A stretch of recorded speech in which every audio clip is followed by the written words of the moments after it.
नसल्ली अला रसूलिहिल करीम अम्मा बाद अऊज़ु बिल्लाहि मिनश शैतानिर रजीम बिस्मिल्लाहिर रहमानिर रहीम। सबसे पहले जी आप सबको वेलकम लेक्चर नंबर 1 के अंदर ग्राफिक डिजाइन के कुछ इंस्ट्रक्शन है जो पहले लेक्चर में मुझे देनी पड़ती है स्टूडेंट्स को, क्योंकि बहुत सारे स्टूडेंट्स को ऑनलाइन का एक्सपीरियंस होता है लेक्चर्स लेने का। तो आप एक चीज को हमने बार बार रिपीट करना होता है, इसलिए ये नहीं कि एक दफा मिस हो गया आपसे आप कहेंगे सर ये कैसे करना है वो कैसे करना है। तो आप एक एक चीज को हमने बार बार रिपीट करना है, तो इसलिए आप रिलैक्स होकर उसे सुनेंगे। आज जी हम स्टार्ट जो कर रहे हैं वो अडोब इलस्ट्रेटर से स्टार्ट कर रहे हैं। वेक्टर बेस्ड सॉफ्टवेयर है, जिसके ऊपर हम किसी भी अगर ब्रांडिंग के हवाले से कोई भी चीज डिजाइन कर रहे हैं तो हम अडोब इलस्ट्रेटर का सहारा लेते हैं। ऑल ओवर द वर्ल्ड जितने भी डिजाइनर्स हैं वो इस सॉफ्टवेयर को यूज कर रहे हैं, हम भी इसे यूज करेंगे। तो ये जी सबसे पहले मैं ओपन कर रहा हूँ, इंटरफेस है ये आपके अडोब इलस्ट्रेटर का। तो सबसे पहले काम जो आप लोगों ने सॉफ्टवेयर खोलकर करना है वो ये करना है कि आपने फाइल में जाना है और न्यू में जाना है। न्यू में जी कुछ आपके पास प्रीसेट्स रिसेंट में आ रहे हैं, जो जो आप शुरू में आपके पास नहीं आ रहे होंगे क्योंकि आपने यूज नहीं किए होंगे कैनवसेस, वरना जो आप मोस्ट कॉमनली यूज कर रहे होते कैनवसेस वो आपके पास यहाँ पर शो होना शुरू हो जाती है। इसी तरह सेव कर सकते हैं, मोबाइल के कुछ प्रीसेट्स हैं आपके पास, आप वो भी सिलेक्ट कर सकते हैं। इसी तरह वेब के हवाले से है, फिल्म एंड वीडियो के हवाले से, आर्ट एंड इलस्ट्रेशन के हवाले से। प्रिंट में A4 साइज से हर कोई फेमिलियर होगा। A4 साइज वो साइज है जो कि आप फोटो स्टेट करवाने के लिए जाते हैं, जिसके ऊपर वो आपको फोटो स्टेट करके देते हैं। जो पेज होता है वो A4 साइज का पेज होता है, अगर इसको डबल कर लें तो A3 साइज बन जाता है। इसी तरह जी आपके साइज वेरी कर रहे होते हैं। यहाँ पर जी हम अपना कस्टमाइज साइज भी बना सकते हैं। यहाँ पर आप लिखें बैच 43 लेक्चर नंबर 1, ठीक है। ये हमने जी फाइल का नाम दे दिया। उसके बाद वो हमसे पूछ रहा है आपको विड्थ और हाइट कितनी चाहिए और उसकी मेजरमेंट आपको कितनी चाहिए। तो आप यहाँ से पहले स्केल सेट करेंगे कि आपको कितनी मेजरमेंट चाहिए। तो मैं इसे कह देता हूँ मुझे पिक्सेल्स में चाहिए, तो वो मुझसे पूछ रहे हैं आपको पिक्सेल्स में विड्थ और हाइट क्या चाहिए, मतलब कि वो आर्ट बोर्ड जिसके ऊपर हम अपना काम करेंगे उसकी वो विड्थ और हाइट पूछ रहे हैं। तो हम कहते हैं जी विड्थ हमें चाहिए 1080 और हाइट हमें चाहिए जी 1080, ठीक है। उसके बाद पूछ रहे हैं हमसे ओरिएंटेशन। ओरिएंटेशन क्या होता है कि आपके कैनवस की कि आप अपने कैनवस को हॉरिजेंटल रखना चाह रहे हैं या वर्टिकल। हॉरिजेंटल इस तरह होता है, वर्टिकल इस तरह होता है। तो इस वक्त जी हमारा जो साइज है वो स्क्वायर में है, तो ओरिएंटेशन मैटर ही नहीं करती। उसके बाद जी आर्ट आर्ट बोर्ड वो पूछ रहे हैं कि आपको कितने आर्ट बोर्ड चाहिए। तो आप जी आर्ट बोर्ड अगर आप कोई कैटालॉग बना रहे हैं या कोई ब्रोशर बना रहे हैं या ऐसा कोई काम कर रहे हैं जो पेजेस के ऊपर मुश्तमिल है, तब आप यहाँ से आर्ट बोर्ड ज्यादा कर सकते हैं। अदरवाइज आपको जरूरत नहीं है, आप आर्ट बोर्ड अभी फिलहाल एक ही हम उसके ऊपर काम करते हैं। उसके बाद जी आ जाती है आपके पास मोर सेटिंग्स। मोर सेटिंग्स पे आप क्लिक करेंगे, इतना पोर्शन वही पोर्शन है जो इस वक्त तक हम सिलेक्ट कर चुके हैं। उसके बाद जी आपके पास आ जाती हैं एडवांस सेटिंग्स। एडवांस सेटिंग्स के अंदर आपके पास कलर मोड आ जाते हैं, जिसके अंदर CMYK और RGB, ये जो आपको एरो जहां जहां नजर आ रहे हैं इट्स मीन इसके अंदर और प्रॉपर्टीज मौजूद हैं। तो CMYK क्या होता है और RGB क्या होता है? CMYK स्टैंड फॉर सयान, magenta, yellow and black, and RGB stands for red, green and blue. ये कलर्स के नाम हैं। ये हम कब कब यूज करते हैं, गौर से सुनिएगा ताकि आपका मसला ये सॉल्व हो जाए। CMYK हम तब यूज करते हैं जब हम कोई भी प्रिंट मीडियम से रेलिवेंट चीज बना रहे हो, जैसे कि न्यूज़पेपर ऐड बना रहे हैं या हम जिसका ताल्लुक छपने से है, कोई बिलबोर्ड बना रहे हैं, कोई ब्रोशर बना रहे हैं, कोई विजिटिंग कार्ड बना रहे हैं, तब हम CMYK मोड रखते हैं। अगर हमने कोई डिजाइन स्क्रीन रेजोल्यूशन के लिए बनाना है, जिसके अंदर वेब डेवलपिंग हो गई, मोबाइल एप्लीकेशन के लिए जो आप डिजाइन करते हैं, या आप अपने स्क्रीन रेजोल्यूशन के लिए सोशल मीडिया पोस्ट बना रहे हैं या कोई भी डिजाइन, तो आप उसके लिए RGB कलर्स रखते हैं, red, green and blue. Red, green and blue क्या है जी? स्क्रीन रेजोल्यूशन के लिए मोड है। उसके बाद आ जाता है आपका रास्टर इफेक्ट, कि आपको उसकी रेजोल्यूशन कितनी चाहिए। तो आप यहाँ से 150 कर दें, अगर आपके सिस्टम फास्ट नहीं है तो आप यहाँ से 72 भी कर सकते हैं।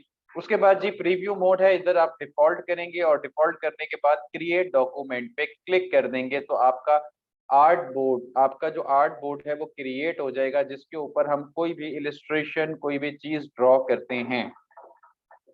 सबसे पहला काम सॉफ्टवेयर ओपन होने के बाद जो आप लोगों ने करना है और जहां से आपने क्या नाम है नोट डाउन करना है, तो वो भी आप कर सकते हैं।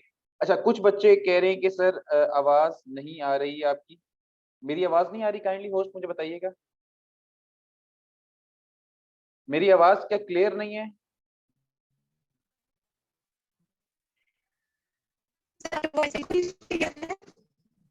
क्लियर है वॉइस जी? मैंने शुरू में ही इंस्ट्रक्शन में बताया था, जिन बच्चों को आवाज ना, पहला काम आप लोगों ने सॉफ्टवेयर ओपन होने के बाद करना है कि विंडोज में जाना है और कंट्रोल पे टिक करना है। क्या करना है?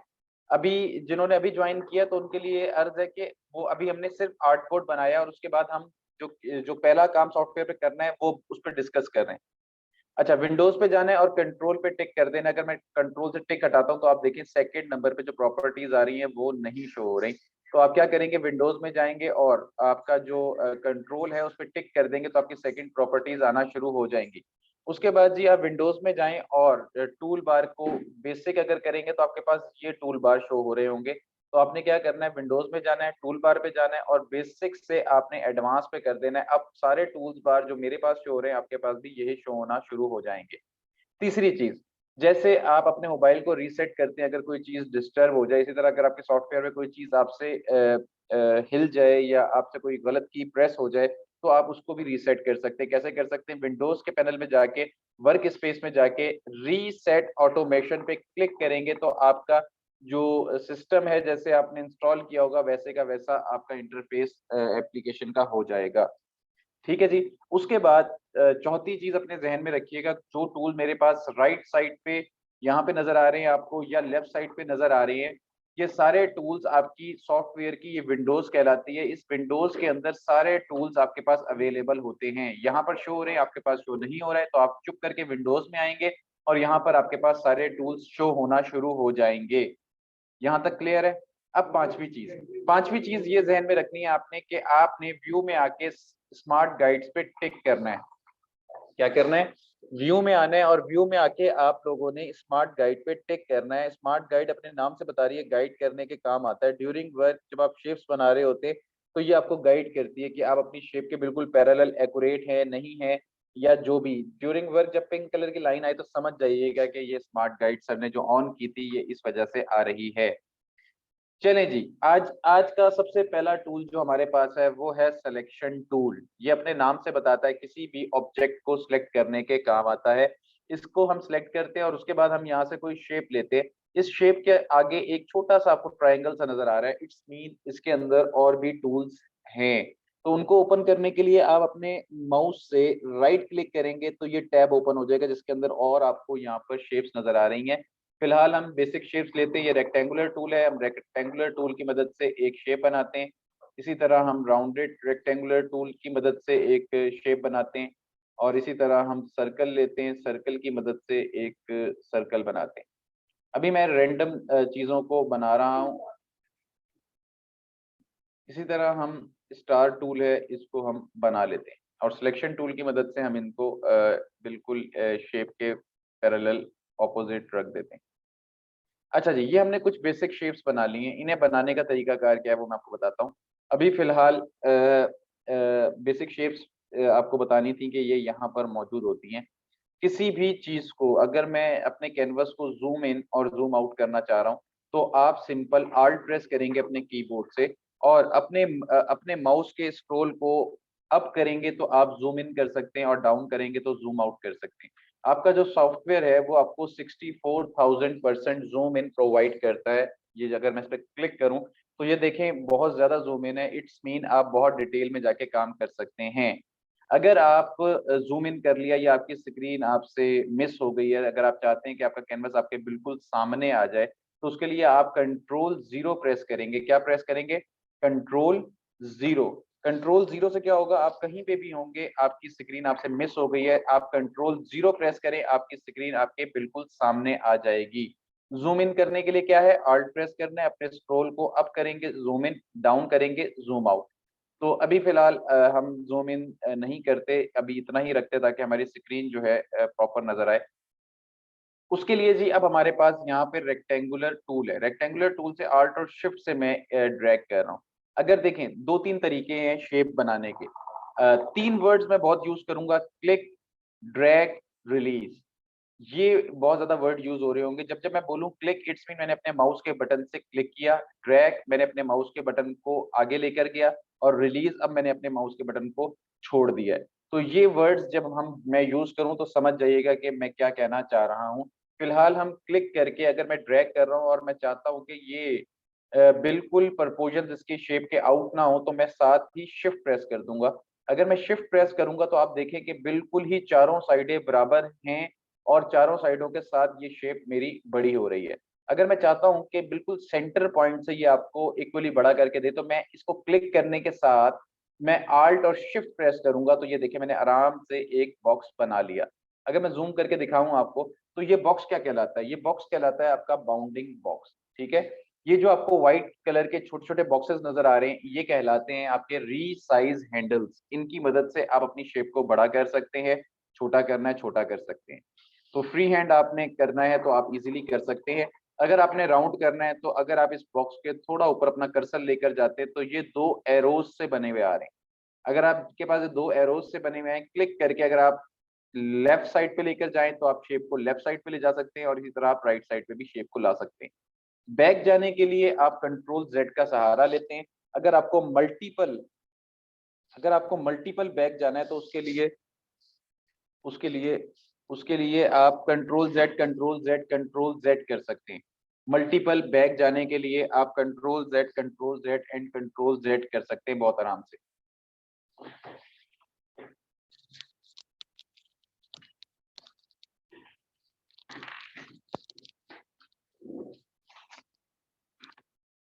अच्छा जी, अब हम एक शेप बनाते हैं जो कि एलिप्स टूल की मदद से। ठीक है, इसको मैं आल्ट और शिफ्ट की मदद से एक सर्कल बना रहा हूं लाइक दिस। अब मुझे इस सर्कल की बिल्कुल इसके ऑपोजिट कॉपी चाहिए, तो कॉपी लेने के लिए मैं क्या करूंगा, सिंपल मैं आल्ट प्रेस करके अगर आगे की तरफ ड्रैग करूंगा तो ये कॉपी आ जाएगी। ठीक है, कंट्रोल जेड कर रहा हूं, अंडू कर रहा हूं। अब मुझे दोबारा इसके बिल्कुल ऑपोजिट साइड पे शेप तो चाहिए, लेकिन मैं चाहता हूं कि ये बिल्कुल ऑपोजिट एक्यूरेट आए जहां पर जिस पोजीशन पे मेरा पहले वाला सर्कल मौजूद है। तो मैं साथ ही शिफ्ट प्रेस कर दूंगा। अब मुझे ये परमिशन नहीं देगा कि मैं इसके बिल्कुल पैरेलल ऐसे करके मतलब एंगल वाइज मैं इसको आगे लेके जा सकता हूँ। अच्छा, यहाँ पर देखें मेरे जो गाइडलाइन है वो ऑफ हो गई है आपको बताने के दौरान। तो स्मार्ट गाइड को मैं टिक करता हूँ। अब ये कंट्रोल जेड, अब ये देखें स्मार्ट गाइड पिंक कलर की लाइंस आना शुरू हो गई, ये आपको बता रही है कि आप अपने शेप के ऑपोजिट हैं या नहीं है। तो ये बिल्कुल ऑपोजिट है हम, और यहाँ पर मैं अपने माउस के बटन और दोनों कीज को रिलीज कर दूंगा। ठीक है, अब हम अपने लास्ट स्टेप को अगर रिपीट करना चाह रहे हैं तो हम बहुत आराम से कर सकते हैं कंट्रोल डी की मदद से। बहुत जबरदस्त और बहुत मजे की शॉर्टकट की है control D. D for dog जो होता है, कंट्रोल डी जो है वो अगर हमारा जो लास्ट एक्शन है उसे रिपीट करने का काम करता है। हमारा लास्ट एक्शन क्या था, हमने इसकी कॉपी ली थी, उसके बाद आपने कोई की प्रेस नहीं करनी। अब मैं कंट्रोल डी प्रेस करता हूं तो देखें आगे से आगे वो शेप लेकर मुझे दे रहा है। अब मैं इन सारी शेप्स को सिलेक्शन टूल की मदद से सिलेक्ट करता हूं और अब मुझे इनकी कॉपी चाहिए बिल्कुल इसके पैरेलल नीचे। तो मैं क्या करूंगा, सिंपल आल्ट प्रेस कर रहा हूं और नीचे की तरफ ड्रैग कर रहा हूं। ड्रैग करने के बाद मैंने शिफ्ट नहीं प्रेस किया हुआ, यहाँ पर मैं अपनी मर्जी से शेप को रख रहा हूँ। इसी तरह जी मैं दोनों लाइंस को दोबारा सिलेक्ट कर रहा हूँ और आल्ट और शिफ्ट की मदद से मैं इसे नीचे की तरफ ड्रैग कर रहा हूँ लाइक दिस। आल्ट और शिफ्ट मैंने प्रेस किया है और अब मैं कंट्रोल डी प्रेस कर रहा हूँ। क्यों, मुझे अपने लास्ट एक्शन को रिपीट करना है। Control D. तो ये देखें जी मैंने आराम से पोल्का डॉट की शेप बना ली है पोल्का डॉट की मदद से। अच्छा, अब मैं ओवरऑल इन सबको छोटा करना चाह रहा हूँ थोड़ा सा, तो ओवरऑल मैं सारी शेप्स को सिलेक्ट करता हूँ और सिलेक्ट करने के बाद सिंपल मैं शिफ्ट प्रेस करके थोड़ा सा छोटा कर रहा हूँ इसे लाइक दिस। और इसके साथ ही हम इसे यहाँ पर रख देते हैं। अब मुझे इसके अंदर कलर करना है, तो कलर करने के लिए सिंपल मैं इसकी स्ट्रोक, अभी फिलहाल हमारा कलर टॉपिक नहीं है, इंशाल्लाह नेक्स्ट लेक्चर में मैं कलर को डिटेल से पढ़ाऊंगा। फिलहाल समझ लें कि इस कलर को मुझे इसके फिल में देना है। तो सिंपल मेरे पास ये दो एरोज से बने हुए हैं, सिंपल मैं इसके ऊपर क्लिक करूंगा तो मेरे स्ट्रोक का कलर फिल में चला जाएगा। और ये जो स्ट्रोक का कलर है इसको मुझे नन करना है, तो ये आपके पास नन का ऑप्शन मौजूद है, यहाँ से आप इसे नन कर सकते हैं। ठीक है जी। इसी तरह जी ऊपर वाली शेप्स हैं, आप ऊपर वाली शेप्स को सिलेक्ट करें और इसी तरह आप इसके अंदर भी कलर कर दें और इसके जो स्ट्रोक का कलर है उसको नन कर दें। और यहाँ पे टी लिखा हुआ है, टेक्स्ट लिखने के काम आता है। टी पे क्लिक करें, यहाँ पर आप लिखते हैं जी बेसिक शेप्स।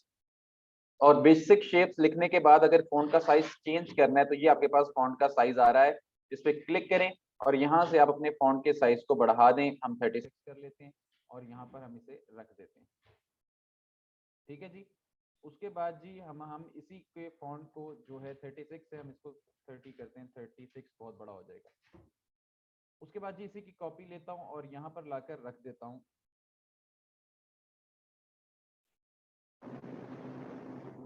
अच्छा, यहाँ पर जी मैं मेंशन करता हूँ पोल्का डॉट्स, ठीक है, पोल्का डॉट्स। अब हम अगर इसी पैटर्न में से कुछ शेप्स को डिलीट करना चाह रहे हैं तो आप सिंपल सिलेक्ट करें, शिफ्ट प्रेस करके आप मल्टीपल सिलेक्शन ले सकते हैं। यहाँ से जी मैं मल्टीपल कुछ सिलेक्शन लेता हूँ और इसे मैं डिलीट करना चाह रहा हूँ तो अपने कीबोर्ड से डेल, कुछ लोगों के डेल लिखा होगा, कुछ लोगों के डिलीट लिखा होगा, तो मैं डेल के बटन को दबाता हूँ तो आप देखें मैंने किस तरह आराम से जिन शेप्स को सिलेक्ट किया था उन्हें डिलीट कर लिया। अब मैं कुछ शेप्स को अगर मैं कलर चेंज करना चाह रहा हूं तो सेम पैटर्न है, शिफ्ट प्रेस करके आप मल्टीपल सिलेक्शन ले लो और मल्टीपल सिलेक्शन लेने के बाद इनका कलर अगर आपको चेंज करना है तो आप इस कलर के ऊपर डबल क्लिक करेंगे। डबल क्लिक करने के बाद आपके पास ये कुछ शेड्स के ऑप्शंस मौजूद हैं, आपने यहाँ पर आके बी पे क्लिक कर दें या आप इसके ऊपर पहले कलर सेट कर लें ब्लैक और यहाँ से जी आप एस पे क्लिक करेंगे या आपके पास ये लाइन जो आ रही है इसके ऊपर बी पे क्लिक करेंगे तो ये आपके पास कलर पैटर्न के शेड्स आ रहे हैं, ब्लैक के जो शेड्स होते हैं डार्क से लाइट। तो मैं इधर से ही थोड़ा सा उठा के इसे ऊपर लेके आता हूँ ट्राइंगल को, तो ये बता रहा है जी पहला कलर जो आपके पास सिलेक्टेड है वो कुछ यूं है और दूसरा आपके पास कुछ यूं सिलेक्ट हुआ है। मैं ओके कर दूंगा तो मेरी शेप में वो कलर आ जाएगा। इसी तरह जी हम एक और कलर भी बना लेते हैं ताकि जिन लोगों ने पहली दफा में नहीं गेट किया उन्हें भी समझ आ जाए। दोबारा क्लिक करें, उसके बाद जी इसे ब्लैक पे ले आए और ब्लैक पे लाने के बाद बी पे शेड है और इसको हम थोड़ा सा लाइट कर लेते हैं लाइक दिस। कंट्रोल जेड करें, थोड़ा सा और लाइट करते हैं, ब्लैक पे लाएं और यहाँ से लाके हम इसे थोड़ा सा और लाइट। नाउ डिफरेंस पता चल रहा है, ठीक है जी, यहाँ तक क्लियर है। अब हम एक और शेप बनाते हैं, यहाँ से हम रेक्टेंगुलर टूल लेते हैं और आल्ट और शिफ्ट की मदद से हम एक बॉक्स बना लेते हैं लाइक दिस और उसका कलर जो है हम यहाँ से ब्लैक कर देते हैं। ब्लैक करने के लिए क्या है, अगर मुझे अपनी स्क्रीन से कोई कलर पिक करना है तो ये मेरे पास आई ड्रॉपर टूल है, आई ड्रॉपर टूल की मदद से मैं क्लिक करूंगा और यहाँ से कलर ले लूंगा। अब जी इस कलर को एक और भी कॉपी करने का तरीका है। एक और भी तरीका क्या है कि आप इस पे क्लिक करें और एडिट में आए, एडिट में आके कॉपी कर सकते हैं आप। एडिट में आए, एडिट में आके कॉपी, दोबारा एडिट में आए, पेस्ट इन फ्रंट। अब पेस्ट इन फ्रंट से क्या होगा, अगर मैं उठा के दिखाऊं तो ये देखें इसी के ऊपर उसने कॉपी बना दी है। फिलहाल मैं क्या कर रहा हूँ, इसको जूम कर रहा हूँ और जूम करके इसके एंकर पॉइंट के ऊपर अपना कर्सर ला रहा हूँ और इसको क्लिक करके यहाँ से राउंड कर रहा हूँ, रोटेट कर रहा हूँ।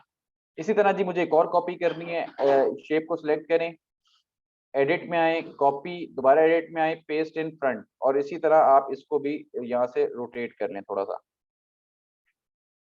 तो ये देखें जी हमने आराम से इसके अंदर कलर चेंज कर दिया। अब आप शेप को सिलेक्ट करें, आई ड्रॉपर टूल लें जिसकी शॉर्टकट की है आई और इसकी मदद से आप यहाँ से कलर चेंज कर लें। इसी तरह ऊपर वाले का कलर हम यहाँ से पिक कर लेते। तो ये देखें जी हमने आराम से शेप रोटेशन बना ली है। इसी की कॉपी टेक्स्ट की ले रहा हूँ आल्ट और शिफ्ट की मदद से और यहाँ पर मैं लिख रहा हूँ शेप रोटेशन। अच्छा जी, इसी तरह जी एक और शेप बनाते हैं, ये है हमारे पास राउंडेड रेक्टेंगुलर टूल। तो इसकी मदद से मैं क्लिक करके इसे नीचे की तरफ लेकर आ रहा हूँ।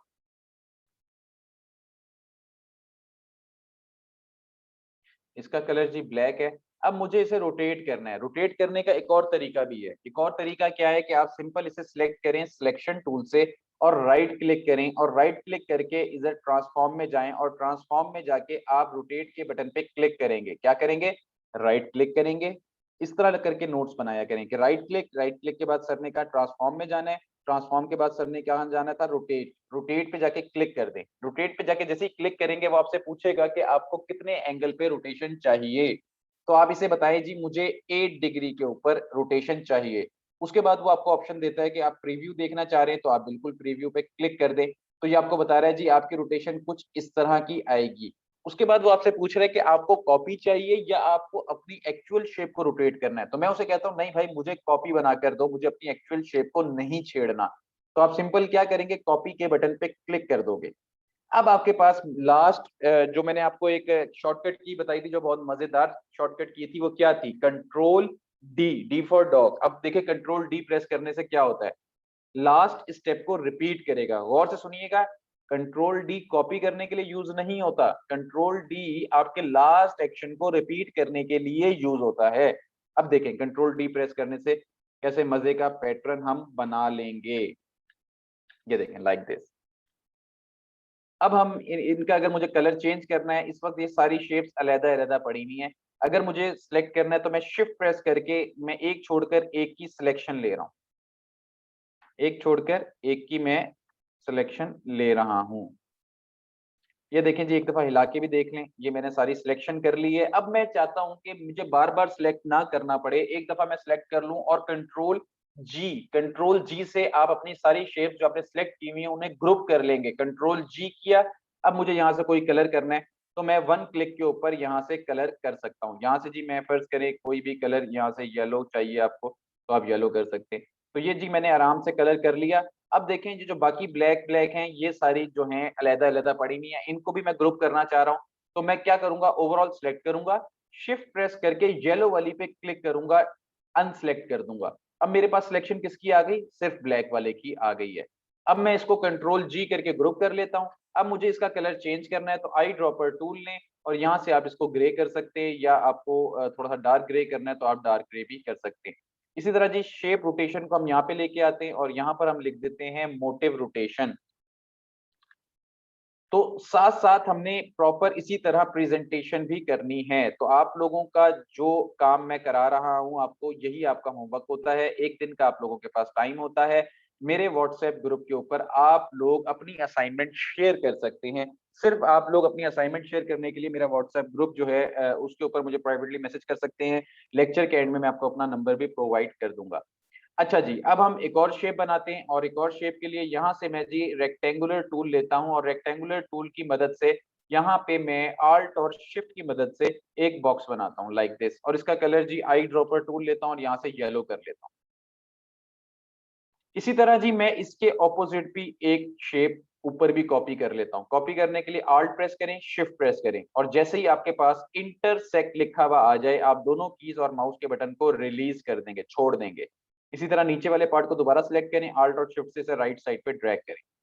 इसका कलर चेंज करते हैं, डबल क्लिक करें और यहाँ से जी इसके शेड्स में आके आप इसके शेड्स जो हैं लाइट शेड कर लें और इसको डार्क कर लें, डबल क्लिक और ऊपर वाले पैटर्न पे चले जाते हैं इधर, और इधर से आके हम इसे थोड़ा सा डार्क कर लेते हैं। तो ये जी हमने 3 शेप्स जो हैं डिफरेंट किस्म की बना ली हैं। अब हमारे पास आज का सेकंड टूल है direct selection tool. Direct selection tool के क्या करेगा, बहुत मजे का टूल है। सिलेक्ट करें, सिलेक्ट करके अपनी शेप को सिलेक्ट करें। इससे हम जो छोटे-छोटे आपको व्हाइट कलर के एंकर पॉइंट्स नजर आ रहे हैं, इनको क्लिक करके आप कहीं भी ले जा सकते हैं और इनकी मदद से आप कोई भी शेप डेवलप कर सकते हैं लाइक दिस। जिसको सिलेक्ट करेंगे उसको उस एंकर पॉइंट को आप उठा सकते हैं। ये जो आपको छोटा सा गोल दायरा नजर आ रहा है, अगर आप इसको क्लिक करके अंदर की तरफ ड्रैग करें तो आप शेप को मोल्ड भी कर सकते हैं, शेप को राउंड भी कर सकते हैं। फिलहाल मैं कंट्रोल जेड बैक लेके आ रहा हूँ, मल्टीपल बैक। अच्छा, मैं करने क्या लगा हूं, मैं ऊपर वाले 2 एंकर पॉइंट को सिलेक्ट कर रहा हूं, 1 एंड 2। सिलेक्शन के लिए क्या, बाहर से सिलेक्शन ली और ऊपर वाले 2 एंकर पॉइंट को मैंने इस वक्त सिलेक्ट कर लिया है। सिलेक्ट करने के बाद मैं इनको उठाता हूं और मैं उठा के यहाँ पे लाके रख देता हूँ। इसी तरह जी मैं इस शेप के 2 एंकर पॉइंट के साथ भी यही कर रहा हूँ। इसको और इसको सिलेक्ट कर लिया है और इसको उठा के मैं इनके साथ जाके मिला देता हूँ। जैसे ही मेरे पास इंटरसेक्ट लिखा हुआ आता है, यहाँ पर मैं अपने माउस के बटन को छोड़ दूंगा। तो ये देखिए जी मैंने आराम से एक 3D बॉक्स बना लिया है। अब आप सिलेक्शन टूल लें जो कि ये है और इसको उठा के आप यहाँ पर रख दें। यहाँ से पोल का डॉट को मैं नीचे ले आता हूँ और यहाँ पर मैं लिख देता हूँ 3D बॉक्स, 3D बॉक्स। ठीक है जी। अब हम 3D बॉक्स को सेंटर में कर देते हैं बॉक्स के और नाउ फाइन। अगर मैं इसी बॉक्स की कॉपी लूं और इसको छोटा करके दिखाऊं तो आपको समझ आएगा कि ये इस वक्त 3 डिफरेंट शेप्स जैसे हमने बनाई थी वैसी की वैसी ही हैं। ठीक है। अब हम एक और शेप बनाते हैं डायरेक्ट सिलेक्शन टूल की मदद से। फिलहाल हम एक सर्कल बनाते हैं इलिप्स टूल की मदद से। इलिप्स टूल की मदद से मैं एक सर्कल बना रहा हूँ और सर्कल बनाने के बाद उसका कलर यहाँ से मैं येलो दे देता हूँ और येलो देने के बाद मैं डायरेक्ट सिलेक्शन टूल की मदद से मैं इसका ऊपर वाला एंकर पॉइंट सिलेक्ट करता हूँ। जैसे ही मैंने ऊपर वाला एंकर पॉइंट सिलेक्ट किया तो ये मेरे पास हैंडल्स आ गए। ये आपके पास दो हैंडल्स हैं, 1 एंड 2। इन हैंडल्स की मदद से आप कोई भी शेप बना सकते हैं। फिलहाल मैं इस एंकर पॉइंट पे क्लिक कर रहा हूँ और क्लिक करके मैं इसे उठा के थोड़ा सा ऊपर लेके आ रहा हूँ। ठीक है, और उसके बाद इस एंकर पॉइंट को ये जो इसी एंकर पॉइंट से अगर मुझे ये हैंडल से थोड़ा सा इसको यहाँ से बढ़ाना है और थोड़ा सा मुझे इसके ऑपोजिट साइड से बढ़ाना है तो आप बढ़ा सकते हैं। और इसको मैं क्लिक कर रहा हूँ और अपने कीबोर्ड की एरो कीज के साथ भी मैं इसको सेट कर सकता हूँ। नाउ फाइन, ये कुछ एगनुमा सी शेप बन गई है। अब मैं सिलेक्शन टूल लेता हूँ, इसी की कॉपी लेता हूँ इसके आगे और कंट्रोल डी प्रेस करता हूँ, क्योंकि मुझे जी तीन तरह से मैं आपको इसको अप्लाई करके दिखाऊंगा कि हम कैसे इसको यूज कर सकते हैं। पहला, अगर आपको सिलेक्ट करना है और सिलेक्ट करके अगर आपको रेजर टूल यूज करना है तो रेजर टूल क्या चीज है, इसको सिलेक्ट करने के बाद जब आप रेजर टूल लेते हैं तो रेजर टूल को छोटा बड़ा करने के लिए आप क्या करते हैं, ओपन ब्रैकेट से छोटा होता है, क्लोज ब्रैकेट से बड़ा होता है।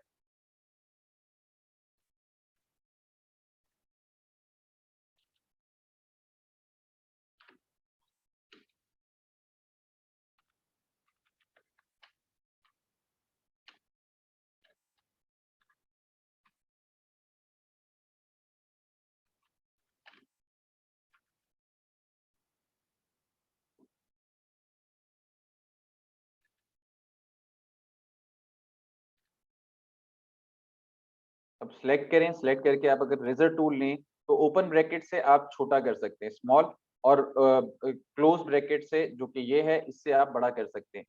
तो यहाँ पर हम बिग लिख देते हैं। ठीक है, अब जो शॉर्टकट कीज हैं इन दोनों को मैं सिलेक्ट करके थोड़ा छोटा कर रहा हूँ ताकि ये आपको हेल्प करे जब ये आपसे शेयर हो जाए असाइनमेंट। तो यहाँ पर हम इसे फिलहाल रख देते हैं और इसी तरह मैं इसको यहाँ पर ले आता हूँ, ये बॉक्स वाली टेक्स्ट को, और यहाँ पर हम लिख देते हैं एग शेप्स। ठीक है जी। अच्छा, अब मैं रेजर टूल ले रहा हूँ, शेप को सिलेक्ट करके रेजर टूल ले रहा हूँ। रेजर टूल को मुझे छोटा करना है, फिलहाल मैं ओपन ब्रैकेट को क्लिक कर रहा हूँ, ये छोटा हो गया। अब मैं इसके अंदर क्रैक देना चाह रहा हूँ एग के अंदर। तो क्रैक देने के लिए आप क्या कर सकते हैं, आप बाहर से सिलेक्शन लेके अंदर अगर अपनी शेप के अंदर लेकर आते हैं तो ये देखें कितने मजे का काम होता है। बाहर से मैं क्लिक करता हूँ और अंदर की तरफ लाता हूँ, तो ये देखिए मैंने आराम से एक क्रैक नुमासी चीज डेवलप कर ली। दोबारा देखें, अगर प्रॉपर क्रैक चाहिए आपको, दोबारा देखें, थोड़ा और छोटा कर लेते हैं।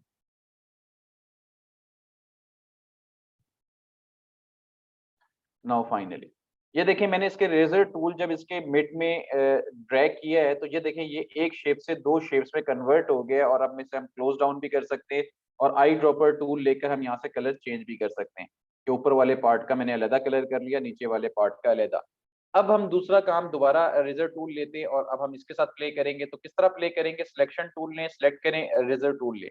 अब रेजर टूल को आपने बड़ा करना है और बड़ा करने के लिए क्लोज ब्रैकेट पे क्लिक कर रहा हूँ। ठीक है, अब इस तरह के लोगो आपने बहुत सारे देखे होंगे। पेप्सी का लोगो सेम इसी पैटर्न पे है, द बैंक ऑफ पंजाब जो है उसका लोगो सेम इसी पैटर्न पे है। ये कैसे बनता है ये देखें। सिंपल, मैं बाहर से क्लिक करता हूँ और ऐसे ड्रैग, ऐसे ड्रैग,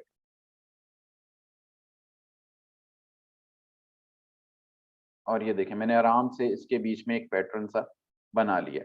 अब मुझे इसका कलर चेंज करना है, डबल क्लिक, और यहाँ से जी आप इसके शेड्स में आ जाएं और आप यहाँ से इसके शेड्स सेलेक्ट कर सकते हैं। इसी तरह आप वन बाय वन इसको सिलेक्ट करें और इसके शेड्स को चेंज करते रहें।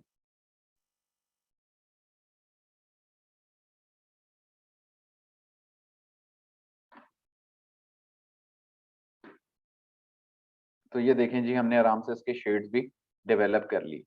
अब जी ऊपर से मैं इसी शेप को कॉपी करता हूँ और कॉपी करके अगर मैं इसको यूज करना चाह रहा हूँ तो मैं आल्ट और शिफ्ट की मदद से छोटा कर लेता हूँ।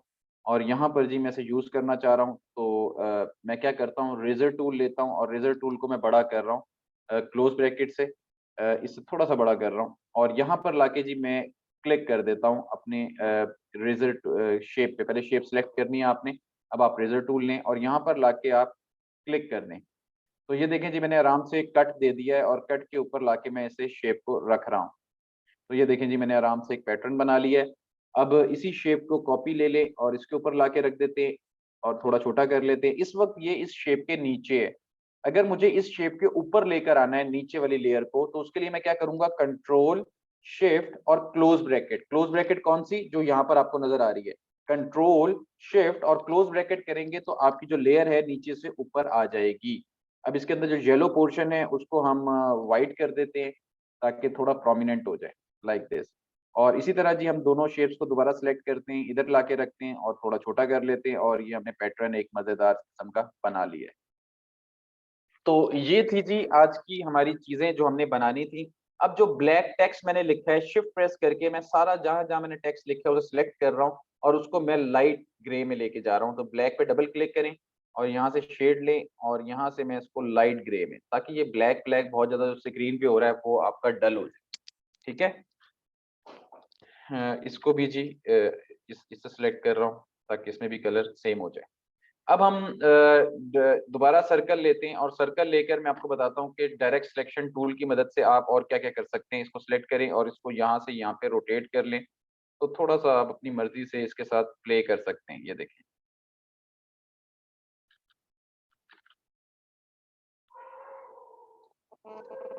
इसी तरह मैं इसको ऊपर ले आता हूँ। कंट्रोल इसके सिलेक्शन टूल लेता हूँ और सिलेक्शन टूल की मदद से मैं इसको राउंड कर देता हूँ और राउंड करके थोड़ा छोटा कर लेता हूँ। तो ये देखें, हमने एक पैटर्न सा बना लिया।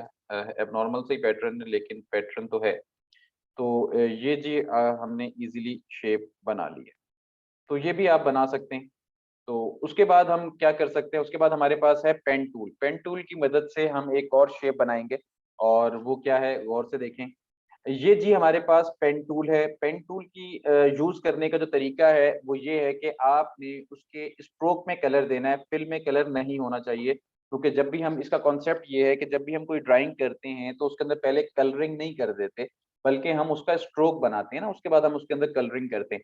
तो इसी तरह जी आप इस कलर को शिफ्ट कर देंगे इसके स्ट्रोक में। उसका तरीकाकार क्या है, यहाँ आपके पास दो एरोज दिए हैं, इस पे क्लिक करें तो आपका कलर जो है वो आपके स्ट्रोक में आ चुका है। अब आपने क्लिक करना है। गौर से सुने, पेन टूल की बहुत ज्यादा इंपॉर्टेंस है अडोब इलस्ट्रेटर के अंदर। अगर आपको इस टूल के ऊपर ग्रिप नहीं हासिल होती तो आप हमेशा डिस्टर्ब रहेंगे। जैसे इंसान की बैकबोन की इंपॉर्टेंस है, इसी तरह अडोब इलस्ट्रेटर में पेन टूल की इंपॉर्टेंस है। यूज करने का तरीका बहुत सिंपल है, सिर्फ प्रैक्टिस मांगता है, जो कि आपको करना पड़ेगा। प्रैक्टिस करनी पड़ेगी तब जाके आपका हाथ पेन टूल पे सेट होगा। फिलहाल गौर से सुने करना क्या है आप लोगों ने। पहला क्लिक करना है, छोड़ देना है। गौर से सुने, कलर यहाँ से बंद करना है, उसके बाद क्लिक करना है, छोड़ देना है। नेक्स्ट क्लिक, जब आप यहाँ पर एंकर पॉइंट लेंगे, क्लिक करके छोड़ना नहीं है। अब आपने अपने माउस को प्रेस किए रखना है। अब आपने ड्रैग करना है। जैसे ही मैं इसे राइट साइड पे ड्रैग कर रहा हूं तो आप देखिए मेरे लेफ्ट साइड के ऊपर कर्व बन रहा है। जितना आपको कर्व चाहिए, यहाँ पर कर्व लेने के बाद आप अपने माउस के बटन को छोड़ देंगे। ठीक है, इतना कर्व चाहिए। ये आपकी पहली लाइन बन चुकी है। अब जो मुझे दूसरा कर्व चाहिए वो बिल्कुल ऐसा नहीं चाहिए जो इस वक्त आ रहा है। तो उसके लिए मुझे अपना एक हैंडल बंद करना होगा, जो आपको यहाँ पे नजर आ रहा है। इसे बंद करने का तरीका है कि आप अपने सेकंड एंकर पॉइंट पे आल्ट प्रेस करें और आल्ट प्रेस करके अपने माउस के बटन से क्लिक करें तो आपका हैंडल यहाँ से बंद हो जाएगा। अब आपके पास स्ट्रेट लाइन बिल्कुल वैसी आ रही है जैसे आपके पास शुरू में आ रही थी। अब आपने यहाँ से एंकर पॉइंट को क्लोज करना है। क्लोज क्यों कर रहे हैं वो भी मैं आपको बताऊंगा इंशाल्लाह नेक्स्ट लेक्चर में। फिलहाल आपको इस एंकर पॉइंट को क्लोज करना है, क्लिक करना है, छोड़ना नहीं है। अब आपने ड्रैग करना है। जितना आपको पाथ चाहिए आप उतना पाथ लेने के बाद अब अपने माउस के बटन को छोड़ देंगे। तो ये देखें जी आपके पास एरो का निशान बन चुका है। आप इस एरो के निशान को आराम से यूज कर सकते हैं। अगर छोटा करना है आल्ट और शिफ्ट छोटा कर ले। अब मैं इसी की कॉपी आगे की तरफ ले रहा हूँ और अब की बार मैं इसके अंदर सिलेक्ट करके आई ड्रॉपर टूल की मदद से यहाँ से इसके अंदर येलो कलर कर रहा हूँ। ठीक है जी, तो आप यहाँ से लिख सकते हैं यहाँ पर टिक साइन।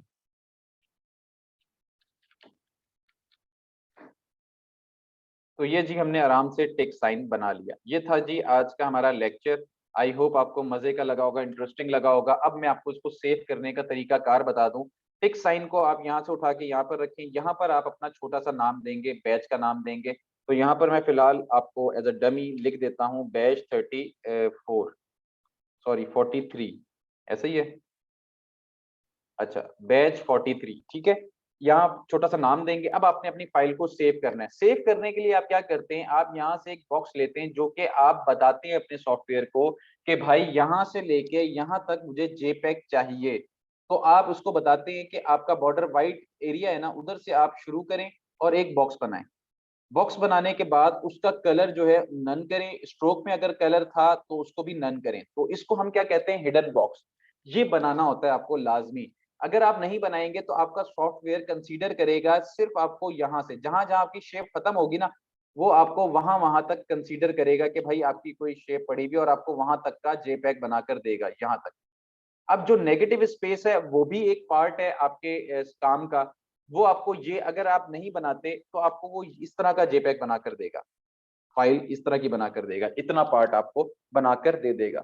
जबकि मुझे ये वाला पार्ट भी चाहिए, तो इसलिए आपको आपको एक बॉर्डर बनाना है जिसको हम हिडन बॉक्स कहते हैं। हिडन बॉक्स बनाने के बाद आप फाइल में जाएंगे, फाइल में जाके आप सेव में जाएंगे। सेव में जाके जी आप, आपका जो फ़ोल्डर है मैं एक बना देता हूँ जहाँ पे आपका काम होगा। यहाँ पर जी मैं एक न्यू फ़ोल्डर, और यहाँ पर हम कह देते हैं जी batch 43। Lecture number 1 already file का नाम दिया हुआ है, सेव एज़ टाइप। सबसे पहले आप